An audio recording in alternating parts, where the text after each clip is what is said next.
Hello friends, welcome to RZ study club. एक बार दोबारा स्वागत है आपका हमारे इस प्यारे चैनल में।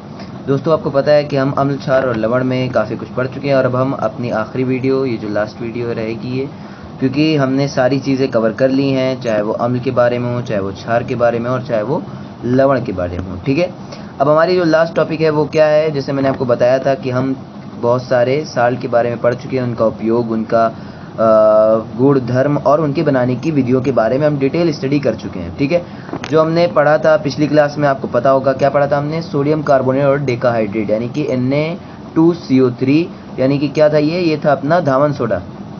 ठीक है, Na2CO3 इंटू 10H2O, ये क्या था अपना ये था अपना धावन सोडा। ठीक है, तो अब ये धावन सोडा था। अब हम लोग क्या आए हैं, जो हम लोग की लास्ट टॉपिक है वो है प्लास्टर ऑफ पेरिस। क्या है? प्लास्टर ऑफ पेरिस, यानी कि इसमें जो हमें पढ़ना है, आज की टॉपिक हमारी है पीओपी। ठीक है, इसे आप जानते होंगे पहले से भी। तो सबसे पहले मैं इसकी बात कर लूँ तो ये क्या है? इसका रासायनिक नाम है, ये रासायनिक नाम है। और अगर इसके साधारण नाम की बात करें तो ये पीओपी ही इसे बोला जाता है। ठीक है, क्या बोला जाता है? पीओपी ही बोला जाता है। ठीक है, अब नेक्स्ट आते हैं भाई, इसके बनाने की विधि क्या है। सबसे पहले वो एक चीज़ तो मैं मिस कर गया भाई, इसका रासायनिक सूत्र क्या है? हमने तो रासायनिक नाम जान लिया, इसका रासायनिक सूत्र क्या है? तो इसके रासायनिक सूत्र की अगर मैं बात करूं तो इसका रासायनिक सूत्र है CaSO4, यानी कि calcium sulphate, CaSO4 into half H2O। ये क्या है इसका? ये है इसका रासायनिक सूत्र। ठीक है, यानी कि केमिकल फार्मूला है ये अपने पीओपी का, यानी प्लास्टर ऑफ पेरिस को आप कैसे पता करेंगे? CaSO4 into half H2O। जैसे कि ये किसका था? ये था अपने धावन सोडा का। वैसे ही ये है कैल्शियम सल्फेट 1/2 हाइड्रेट, यानी कि ये क्या है? ये है अपना पीओपी, प्लास्टर ऑफ पेरिस। ठीक है, तो ये हो गया इसका रासायनिक सूत्र। अब हम आते हैं इसकी विधि में। तो इसकी विधि में आपको जो मेन याद रखना है, क्योंकि इसकी विधि से कई बार पूछा गया है, जैसे मैं बताया था आपको कि पूछा जाता है कि ये कौन सी अभिक्रिया है या क्या प्राप्त होगा, तो उसमें ये अभिक्रियाएं काफ़ी बार पूछ ली जाती है। जिप्सम को हम, जो आपकी बुक में बताया गया है, जिप्सम को क्या करते हैं भाई? जब हम गर्म करते हैं जिप्सम को, ठीक है, जिप्सम को 373 डिग्री पर, आपने बताया 373 केल्विन पर जब हम गर्म करते हैं तो क्या होता है? ये हमें दे देता है अपना पीओपी। ये बताया गया आपकी बुक में। अब हम इसका देखते हैं रासायनिक में हम इसे कैसे करेंगे। ठीक है, रासायनिक में तो हम जिप्सम का क्या होता है फार्मूला? कुछ नहीं होता, बस ये क्या होता है, ये जो हाफ है ये हो जाएगा, क्या हो जाएगा? ये CaSO4 इंटू 2H2O, यानी कि ये हो जाएगा CaSO4 2H2O। इसे और भी कई प्रकार से दर्शाते हैं, मैं भी आगे आपको बताऊंगा। तो हम क्या लेंगे? अपने अभिकारक में हमारा क्या रहेगा? कैल्शियम सल्फेट और जल के 2 अणु रहेंगे, और इसे हम क्या बोलते हैं? इसे बोलते हैं हम जिप्सम। ठीक है, इसे हम बोलते हैं जिप्सम। अब क्या करेंगे? इसमें बनाने की विधि में हम जिप्सम को गर्म करेंगे। कितनी डिग्री पर? 373 डिग्री केल्विन पर हम जब इसे गर्म करेंगे, या फिर अगर मैं सेल्सियस में बात करूं तो होता है 120 टू 130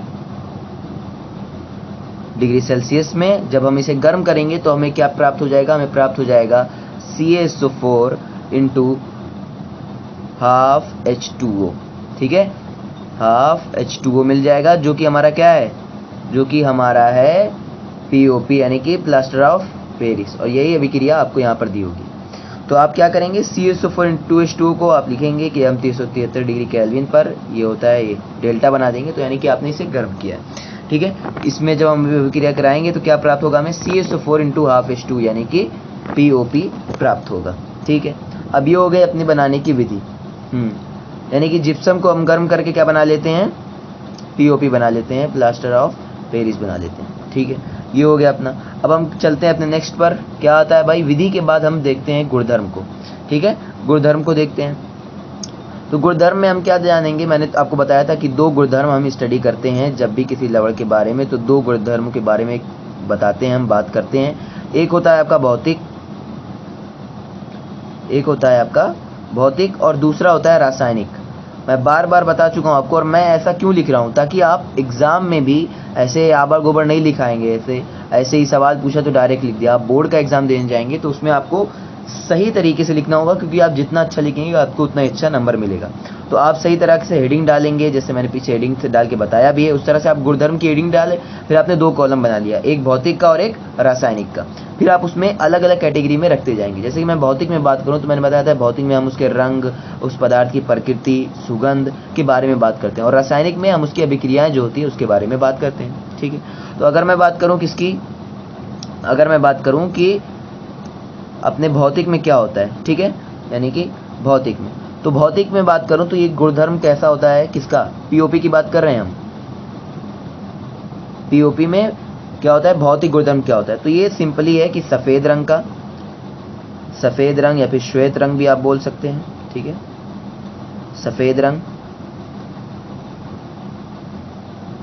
सफेद रंग का होता है। ठीक है, और ये चूड़ होता है। चूड़ मतलब कि मैंने बताया कि प्रकृति कैसे होती है, चूड़ होती है, मतलब कि मिट्टी की तरह थोड़ा होगा, ऐसे आप चूड़ मान सकते हैं। ठीक है, पीओपी की हम बात कर रहे हैं। अब बात करते हैं इसकी रासायनिक की। ये भौतिक हो गया अपना। भौतिक में सिर्फ 2 चीज़ें हमें देखनी है यहाँ पर। फिर दूसरा क्या है, दूसरा है ये अपना रासायनिक है। रासायनिक में क्या बोलते हैं भाई, रासायनिक में हमें 2 पॉइंट दे रखा है। पहला पॉइंट ये दे रखा है कि जब हम CaSO4 × 12H2 यानी कि क्या है अपना पीओपी को गर्म करते हैं तो वो क्या दे देता है, जब हम गर्म करेंगे तो अपने को दे देगा पीओपी। देखिए आप यहाँ पे कैसे, मैं उसकी अभिक्रिया करवाता हूँ, आप उससे समझ जाएंगे। ये हमने बात की भौतिक की, अब रासायनिक की बात करते हैं। क्या बताया इन्होंने कि तेज गर्म करने पर CaSO4 मतलब कि अपना ये क्या है, CaSO4 × 12H2O, ये है पीओपी। ये बता रहे हैं कि जब हम इसे तेज ऊष्मा पर यानी कि हम इसे तेज ताप पर गर्म करेंगे तो क्या होगा, इसमें से आपका जल जो है वो निकल जाएगा, जल निष्कासित हो जाएगा। यानी कि अब जल जैसे ही निष्कासित होगा तो यहाँ पे आपको क्या मिल जाएगा, यहाँ पे आपको मिल जाएगा CaSO4 प्लस का H2, यानी कि आपको सिर्फ कैल्शियम सल्फेट का पदार्थ मिल जाएगा। कैल्शियम सल्फेट में बात कर लूँ मैं, निर्जल इसे बोलते हैं। निर्जल का मतलब होता है जिसमें जल ना हो। निर्जल CaSO4 आपको प्राप्त हो जाएगा। तो यानी कि हम यहाँ से सवाल बन सकता है कि निर्जल CaSO4 के लिए हम क्या करेंगे, जो अपना पीओपी है उसे हम गर्म कर देंगे। ठीक है, तेज गर्म कर देंगे तो क्या हो जाएगा, हमें CaSO4 का निर्जल प्राप्त हो जाएगा, यानी कि उसमें पानी नहीं होगा। दूसरी अभिक्रिया की बात करें हम, दूसरी अभिक्रिया बताई कि जब हम CaSO4 × 12H2, बार लिख रहा हूँ ताकि याद हो जाए अभी से फार्मूला। CaSO4 × 12H2O को क्या करेंगे, हम किससे अभिक्रिया करवाएंगे, जल से ही अभिक्रिया करवाएं। यानी कि हम जल से इसकी दोबारा अभिक्रिया करवाएं तो क्या होगा, जल से हम दोबारा अभिक्रिया करवाएं जल के 3 अणुओं से, तो हमें प्राप्त हो जाएगा वापस से जिप्सम CaSO4 × H2O का, सॉरी इसे हटाइए, CaSO4 × H2O फिर से मिल जाएगा। समझे कि नहीं, आप नहीं समझे, मैं बताता हूँ। पहली हमारी क्या थी प्रॉपर्टी, ये थी कि CaSO4 को जैसे ही हम गर्म करेंगे तेज पे तो उसमें ये जो है ये अपना जल वाला अणु वो निकल जाएगा बाहर और हमें सिर्फ CaSO4 मिल जाएगा निर्जल अवस्था में, यानी जिसमें जल ना हो। फिर दूसरी बात, अगर हम CaSO4 × 12H2 यानी कि पीओपी को जल से पानी में ही मिला दें तो क्या होगा, वो दोबारा से जिप्सम बन जाएगा। और ये कौन सी अभिक्रिया है, ये कौन सी अभिक्रिया है, याद कीजिए, इस अभिक्रिया को बोलते हैं उत्क्रमणीय अभिक्रिया। ना भूलिए भाई साहब, ना भूलिए, उत्क्रमणीय अभिक्रिया, यानी कि वो अभिक्रिया जिन्हें पलटाया जा सके। जैसे मैंने भी बताया भाई, इसके बनाने की विधि क्या है कि हम जिप्सम से, ये क्या बन गया अपना, ये दोबारा से बन गया अपना जिप्सम। हमने जिप्सम से अभी प्राप्त किया था पीओपी, और फिर जिप्सम से पीओपी और पीओपी से जिप्सम, ये क्या है, ये अपना पीओपी है। ठीक है, ये पीओपी है और जिप्सम है, तो क्या हुआ, यहाँ से हमारा दोबारा जिप्सम से पीओपी और पीओपी से जिप्सम दोनों हो गया। तो ऐसी अभिक्रियाएं क्या कहलाती हैं, उत्क्रमणीय अभिक्रिया कहलाती है। ठीक है, तो ये हो गए अपने गुणधर्म भी। ठीक है भाई, अब नेक्स्ट पे चलते हैं हम। नेक्स्ट क्या है अपना उपयोग, जो लास्ट होता है, हम उपयोग के बारे में देखते हैं। उपयोग क्या है भाई इसका, जैसा कि मैंने बताया कि जिप्सम, अब आपको बताऊं उपयोग, जो प्लास्टर लगता है शल्य चिकित्सा में, जो आपकी बुक में दे रखा है शल्य चिकित्सा यानी कि मेडिसिन में, मेडिकल में यूज होता है इसका, शल्य चिकित्सा। ओहो, समझ जाइए आप, शल्य चिकित्सा में, इसका पहला, ठीक है, पहला उपयोग क्या है, शल्य चिकित्सा में होता है। दूसरा होता है प्लास्टर करने में, वही जो चिकित्सा में मैंने बताया प्लास्टर में, यानी कि जो हाथ या पैर में प्लास्टर बांधते हैं वो क्या होता है, वो यही होता है, पीओपी ही होता है। फिर दूसरा, तीसरा मैं बता दूं, जो आपके सामने ही होता है, आपने देखा होगा कि घर की छतों पे जो डिज़ाइनें बनी होती हैं फ़ैन के बगल में या लाइट्स के बगल में, जो सारी डिज़ाइन बनी होती है वो किससे, ये पीओपी से ही होता है। उसमें क्या करते हैं, पानी मिला के उसे जिप्सम बना देते हैं। सीमेंट भी लगभग क्या है, यही प्रॉपर्टी मिलती जुलती है। क्यों, उसमें जैसे आपने देखा होगा कि हम उसे बाहर रखते हैं तो वो क्या होता है, जिप्सम की भी यही प्रॉपर्टी है कि अगर आप उसे खुली हवा में रखेंगे तो ऑक्सीजन जो होते हैं हवा में, उनसे अभिक्रिया करके क्या कर लेगा, मॉइस्चर से अभिक्रिया करके वो अपने आप को कठोर बना लेगा, वो कठोर हो जाएगा, जिस तरह से सीमेंट हो जाती है। तो वही प्रॉपर्टी है, ठीक है। तो मैंने क्या बताया आपको, सांचे या मॉडल बनाने में, सांचे या मॉडल में, सांचे या मॉडल में भी इसका उपयोग होता है। और जो चौथा होता है वो मूर्तियां बनाने में भी होता है उसका उपयोग, ठीक है। मूर्तियां और खिलौने भी बनते हैं इससे। ये मैं आपको इसलिए बता रहा हूँ ताकि आप लाइन वहाँ पे लिख पाएँ, आप कापी भर पाएँ वहाँ पे, क्योंकि अगर कापी नहीं भरी तो नंबर नहीं मिलने वाला भाई। तो मैंने क्या बताया, एक शल्य चिकित्सा में यानी कि मेडिकल में इसका यूज़ होता है, प्लास्टर वगैरह में, चाहे वो हाथ या पैर में, जो देखा होगा कि हाथ पैर टूट जाते हैं तो प्लास्टर का यूज़ होता है, वो ये CI होता है, POP होता है। सांचे या मॉडल बनाने में, मूर्तियाँ बनाने में, और आखिरी जो मैंने बताया